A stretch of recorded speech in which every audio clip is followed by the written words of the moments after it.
Do you believe it's possible to get more out of life, to make a bigger impact and grow your income? Or is your lot in life pretty much fixed? And, well, you might as well settle for what you've got because that's basically what you're going to get. Well, in today's episode of the More Than a Pastor show, we're going to talk about how you can settle for more. Let's get started.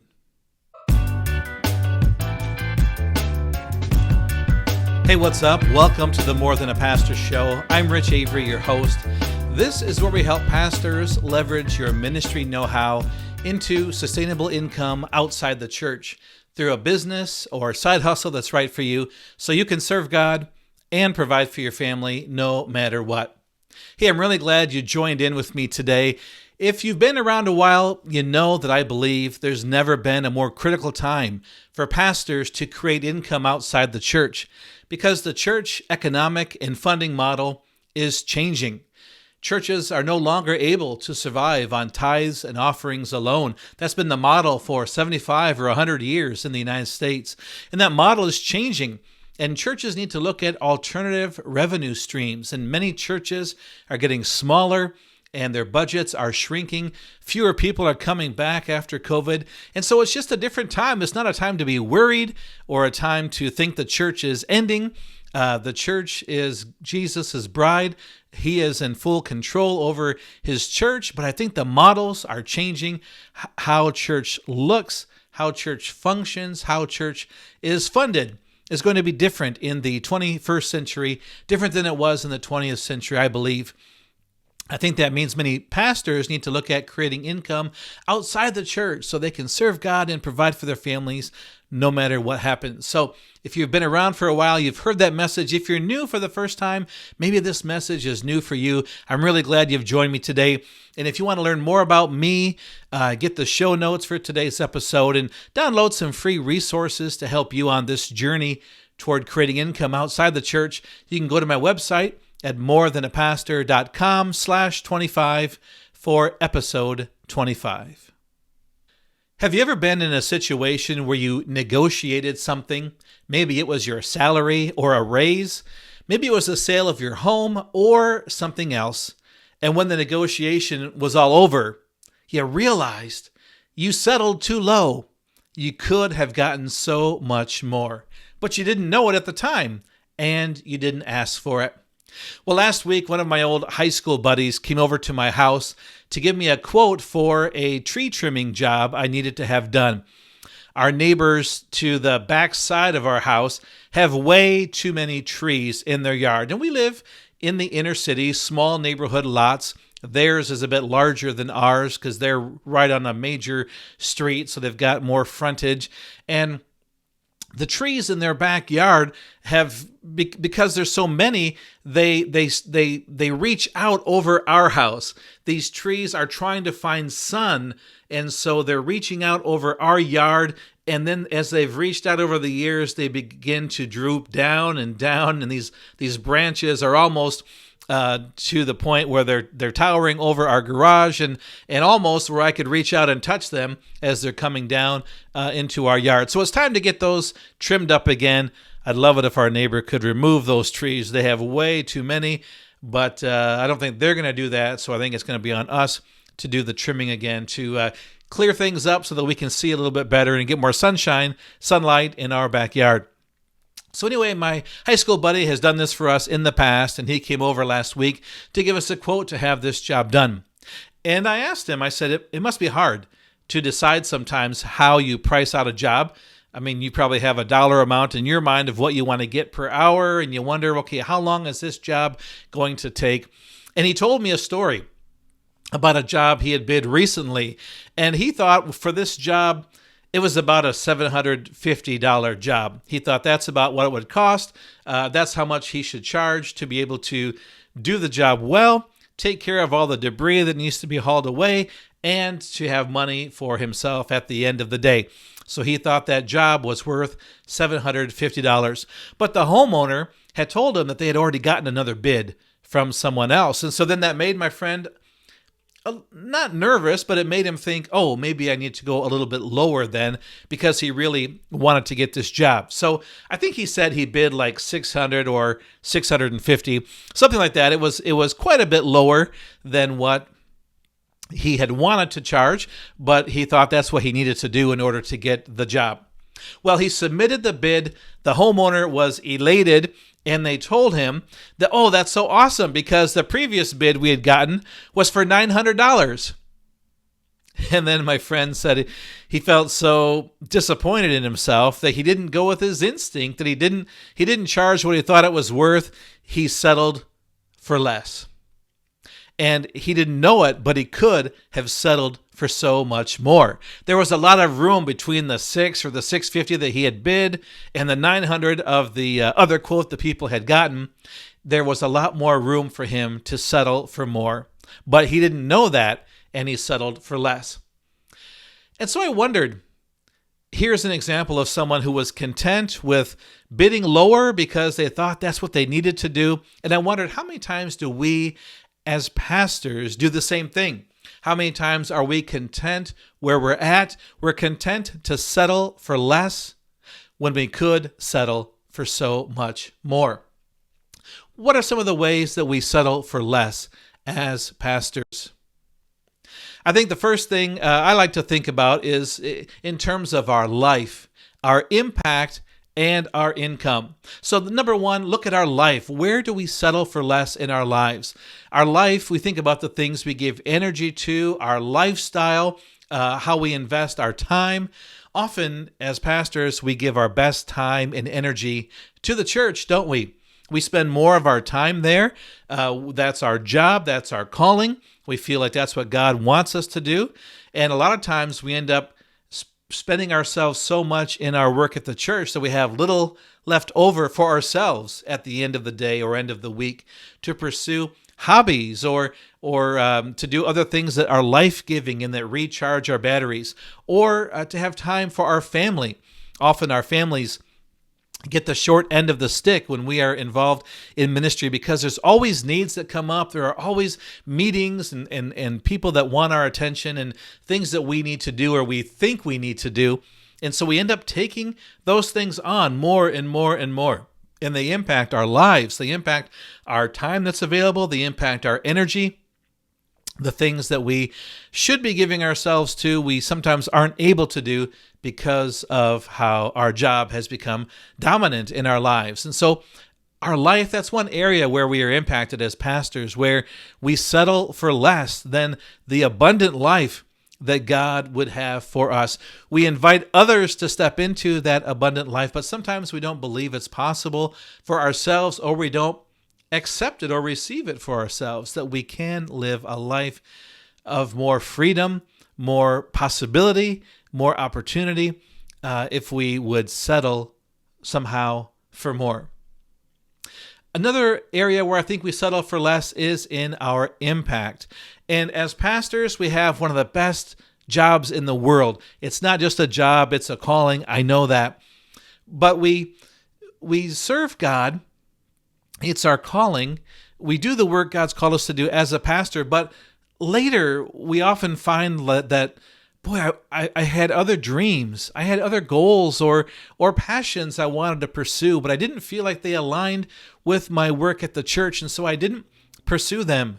And sometimes we miss out on opportunities that God has given us for us to take greater steps of leadership or greater steps forward in making a difference in the lives of other people.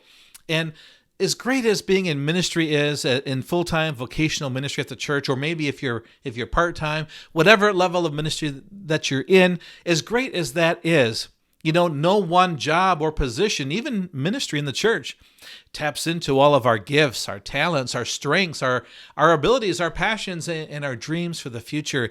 And so sometimes we settle for making less of an impact.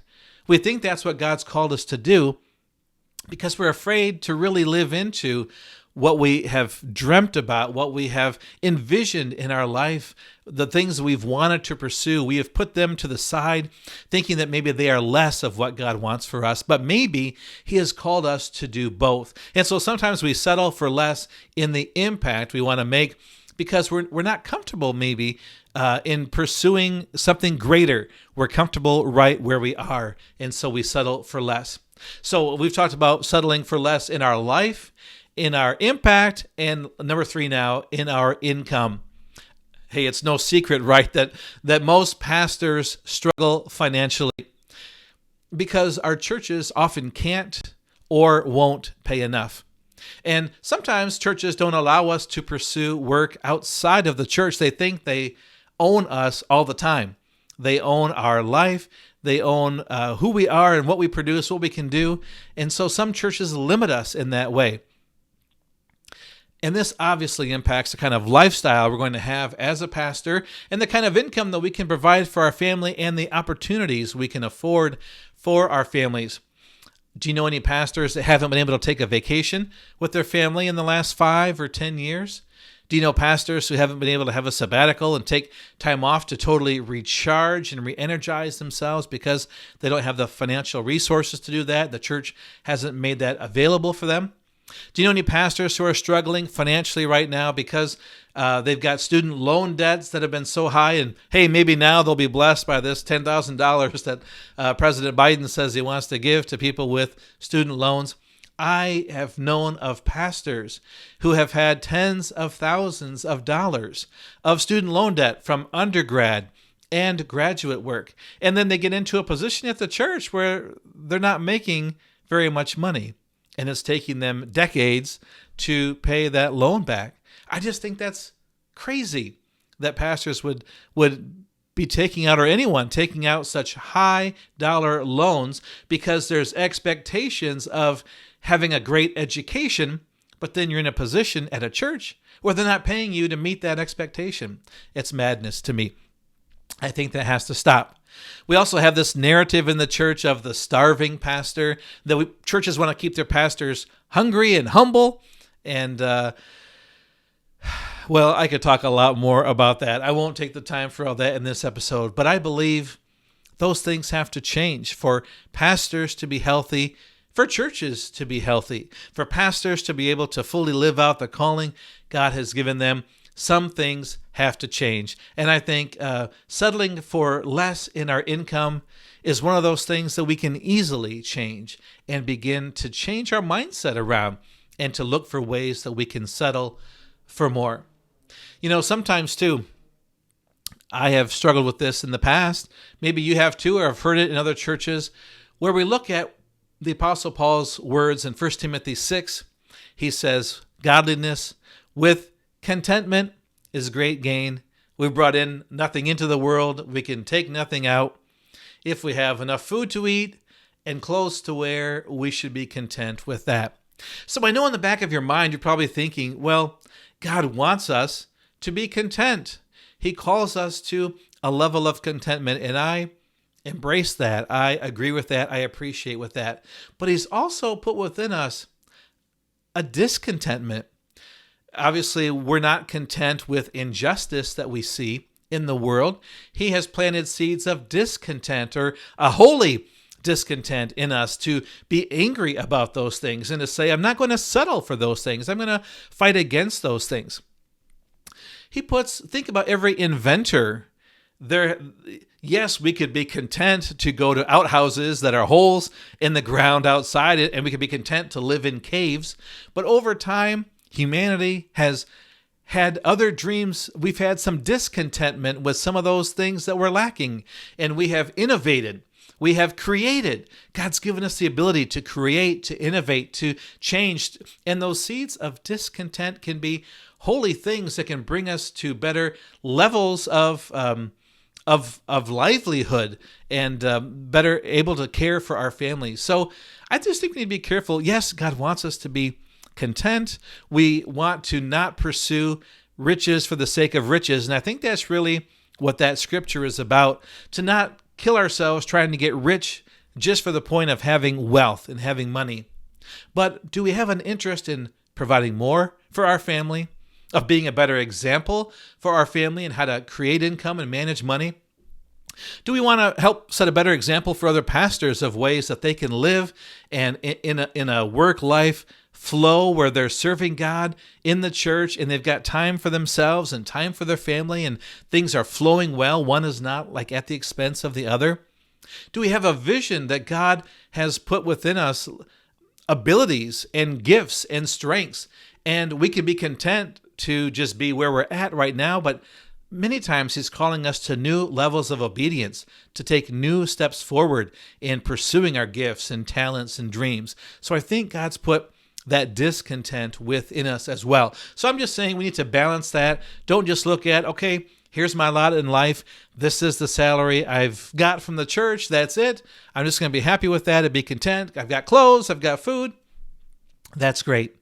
I think God invites us to desire to grow in those things, to grow our life, in our lifestyle, in a positive way, that in a healthy way that helps provide more for our family, to grow our impact in a way that helps us to make a bigger difference in the world, and to grow our income as well so we can provide more for our family and so we can give more generously and invest in people and passions and causes that we care about. So I look to the parable of the talents in a way to help guide us in this, where God has given us much and he's expected much of us as well. And he wants us to take what he's given us and to look for ways to multiply. If there's one thing I can leave with you today, it's the idea of multiplication. That's what the kingdom is so much about. And he wants us to multiply the life impact we can make, to multiply our income so we can give and serve and bless and help others. I think that is honoring to God. So how can we stop settling for less and start settling for more in our life? Well, I want to kind of set this up by sharing a poem by Jesse B. Rittenhouse. And this poem I discovered in a book called Think and Grow Rich by Napoleon Hill. And this book was published in 1937. I don't know when the poem was published, if it was written before this book. I presume so. But Jesse B. Rittenhouse, the author, had lived from the 1860s to the 1940s, I believe. And again, it was published in this book, Think and Grow Rich by Napoleon Hill in 1937. Listen to this poem. It's called My Wage. I bargained with life for a penny, and life would pay no more. However, I begged at evening when I counted my scanty store. For life is a just employer. He gives you what you ask. But once you set the wages, why, you must bear the task. I worked for a menial's hire, only to learn, dismayed, that any wage I had asked of life, life would have willingly paid. I'm not sure how that poem sits with you. There's a couple of observations that I've concluded as I have read it, not just this time, but many times in the past. Here's 6 observations that come to me. One of them is, number 1, life isn't all chance and circumstance. Number 2, we can get out of life what we put into it and what we want out of it. Number 3, we've been blessed with limitless potential. We serve a limitless God who has put those seeds of limitless potential and creativity within each and every one of us.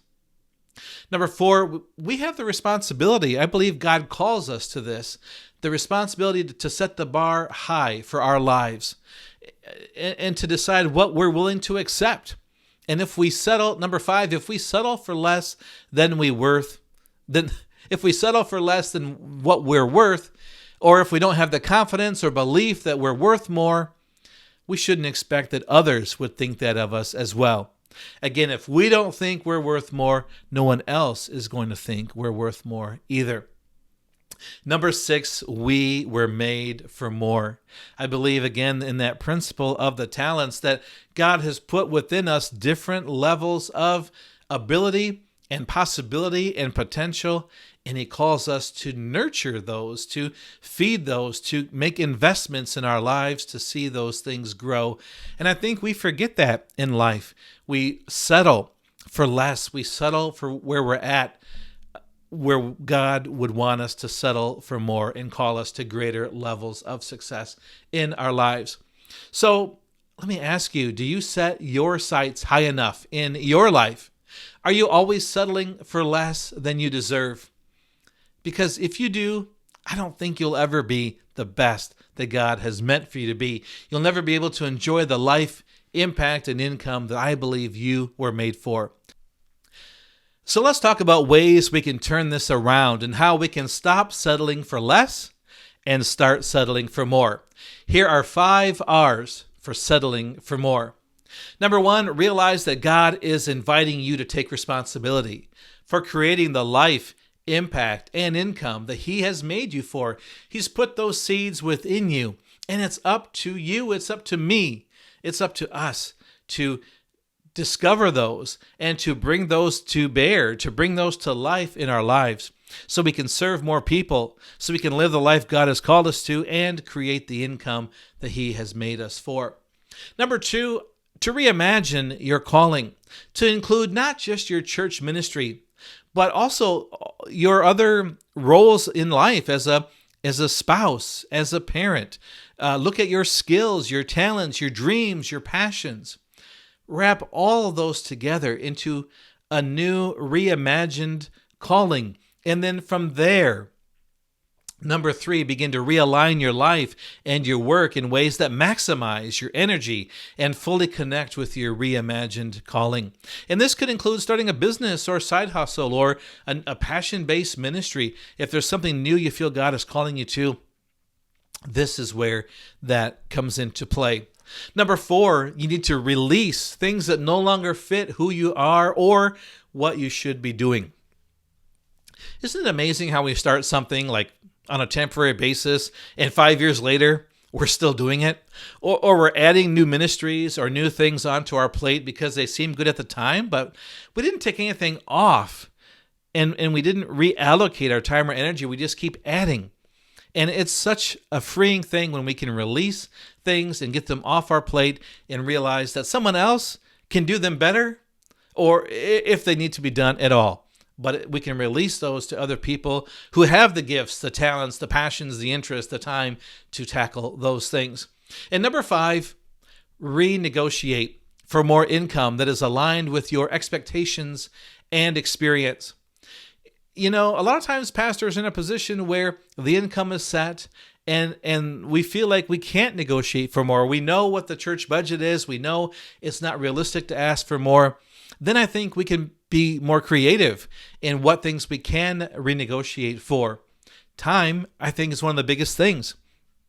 For example, I was chatting with a pastor back in June. He earns $36,000 a year in a full-time role in his church. And I'm saying, for $36,000 for a year in your church in America, that sounds like a part-time role. That doesn't sound like a full-time role as a pastor with a family, being able to support your family and serve this church on a full-time basis. So maybe that's more like a part-time role. Maybe that's more like 30 hours a week. So how can you renegotiate and say, okay, my salary, if it can't increase to provide for my family, to meet my needs, then maybe we need to renegotiate it. Maybe this becomes a part-time role. I'm still serving the church, but it's on a part-time basis, and that frees up my time to be able to pursue other income outside the church. Maybe it's time that you're really paid for the hours that your hours that you work are commensurate with the time you are investing. Pastors who are working 40, 50 hours a week for $36,000 a year, that may work in some communities, but it certainly doesn't work in every community. And I think a lot of pastors will need to struggle with how to renegotiate for other things like their time, to free up their time to be able to pursue other income-producing things, to be able to provide more for their families. So those are the 5 R's of settling for more, realizing God's inviting you to take more responsibility for creating the life, impact, and income that He's made you for. Reimagine your calling to include not just your church ministry, but your callings, your gifts, your passions, your other roles that God has called you to. Number 3, to realign your life and work in ways that maximize your energy and more fully connect with your reimagined calling.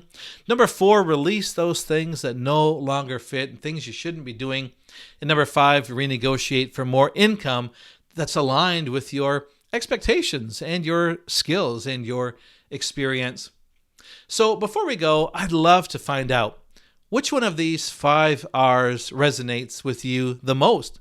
Which one do you think you need to work on more right now? And why is that? I'd love to have you share that in the More Than a Pastor community on Facebook. If you're not already a member, you can go there to morethanapastor.com/Facebook and just click to join. And then I'd love to have you share how you are responding to this episode.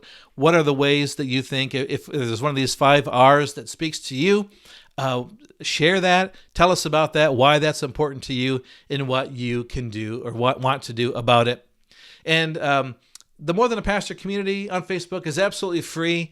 It's just a great place to get support and encouragement that you need in your journey to creating more life, more impact, and more income that God has called you to.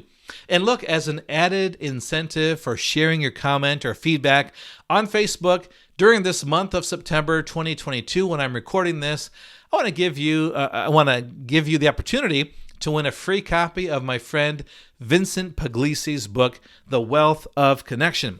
Why? I just happen to have a copy of it right here. I've talked about this book. You may have heard me share it a few times in previous episodes. This book really impacted my life in some significant ways. And it's a message that we get as pastors, that we need to sow before we reap. We need to invest in the lives of others before we can ask others to help us. There are some really cool key principles that Vincent shares here, but it's not in a way to get more out of people. It's how are we serving first? How are we investing in the lives of others? How are we making a bigger impact in others, in reaching out to them and seeing how we can help them achieve their goals? And somehow that comes back to us, and others are interested in helping us to achieve our goals. So it's a really interesting book. It's kind of from a business perspective, but it's definitely well beyond that. It's impacted me personally in some ways I didn't realize. And I think as a pastor, if you're looking for other moments as you share, like offering moments, as you receive the offering at your church, and you want to do a teaching moment there about the offering or about the grace of giving or about generosity, things like that. I think you're going to find some key nuggets in this book that you can share for some of those opportunities in your church. So anyway, I'm giving away 3 free copies of this book in the month of September 22, but it's only for those who are on our Facebook group and only for those who are interacting, who are sharing a comment or introducing themselves or sharing feedback on an episode, things like that. I'd love to have you be one of the winners. So join the Facebook group if you haven't and share your comment or question or feedback. Go to morethanapastor.com/Facebook. That's where you'll find our More Than a Pastor Facebook community. I'm really looking forward to seeing you there inside the community and getting to know you more. Well, before we go, you could probably think of 10 things that are important for any pastor or any person who wants to start their own business. 10 things that you got to have to get going to be successful in business. But what if you could only narrow it down to the top 3? Sometimes we get overwhelmed thinking, 10, that's way too many. I can't possibly achieve those. But what are the top 3 things that every pastor needs to be successful in business? What do you think those things are? I want to share those, my take on that, in the next episode. I hope you'll join me for that. And before you go, I think I've just said that, before you go, 3 times now in this episode. So this is the last time. Before you go, remember that you are more than a pastor. And saying yes to God's call doesn't mean you have to say yes to feeling stuck, broke, or unfulfilled in your life and ministry. Let's work together and help you create the life, impact, and income you were made for. Let's help you settle for more. God bless you. We'll see you next time.